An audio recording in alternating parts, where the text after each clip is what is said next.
மாணவர்களே, இந்த யாதவ பிரகாசனின் பிரகாசத்தின் ஒளி திவலை இவன் மேல் பட்டு இவன் பிரகாசிப்பது போல் நீங்களும் பிரகாசிக்க வேண்டும். மாணவர்களே, வருங்காலத்தில் என் மாணவர்கள் நாடெங்கிலும் உள்ள பாடசாலையில் ஆசானாக இருந்து வேதத்தை போதிக்கிறார்கள் என்று சொல்வதில் எனக்கு விருப்பமில்லை. நாடெங்கும் உள்ள வேத பாடசாலையில் உள்ள வித்தியார்த்திகளையும் ஆசான்களையும் தோற்கடித்து திக்விஜயர்கள் யாதவ பிரகாசனின் மாணவர்கள் என்று கேட்பதையே நீங்கள் எனக்கு செய்யும் பிரதிபலனாக கருதுகிறேன்.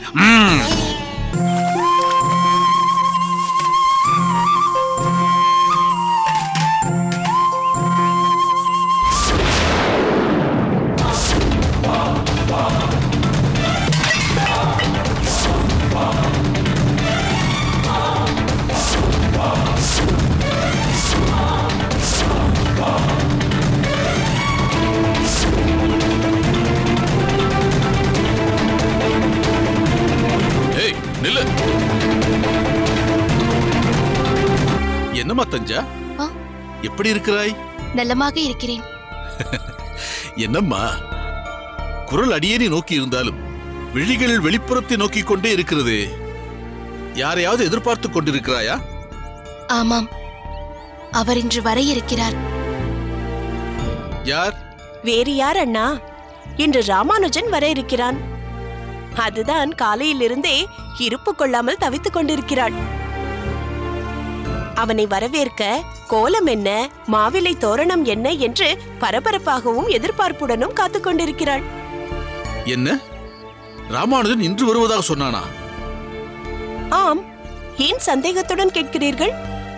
நீங்கள் இங்கு வருவது அவனுக்கு தெரிந்திருந்தால் அவனும் உங்களுடன் வந்திருக்கலாமே, ஏன் தனியாக வர வேண்டும்? ராமானுஜன் இன்று இங்கு வரும் எண்ணத்தில் இருப்பதாக தெரியவில்லையே காந்திமதி.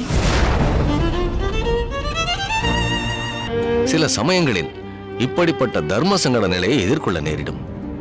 பாவம் சுதர்சனம்.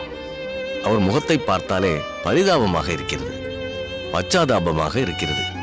பொய் சொல்லி அவருக்கு சந்தோஷத்தை கொடுக்கலாம், ஆனால் அந்த சந்தோஷம் நிலைக்காது. அதே சமயம் உண்மையை சொல்லவும் என் மனம் ஒப்பவில்லை. அப்படி என்ன தர்ம சங்கடம் அது? தார்மீகத்தை பற்றி நீ அறிவாய். ஜாதகம் என்பது ரகசியமானது. ஒருவரின் பலாபலன்களை மற்றவரிடம் சொல்வது முறையாகாது. பெண்களுக்கே உரித்தான ஆவல் உனக்கும் இருக்கிறது. ஆனால் இது உனக்கு தேவையில்லாத ஒன்று.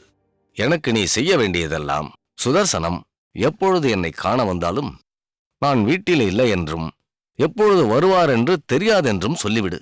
ஆனால் பொதுவாக நீங்கள் ஒருவரையும் இப்படி தவிர்த்ததில்லையே. இந்த ஜாதகமும் பொதுவான ஜாதகம் இல்லையே, பொருள் பொதிந்த ஜாதகமாக இருக்கிறது. சரி, அதை விடு. நான் சொன்னதை கவனத்தில் வைத்துக்கொள். சுதர்சனம் இனி என்னை சந்திக்கவே கூடாது. குரேசா, இந்த வருடம் உன் கல்யாணத்தை முடித்து விடலாம் என்று நினைக்கிறேன். நீ என்ன நினைக்கிறாய்?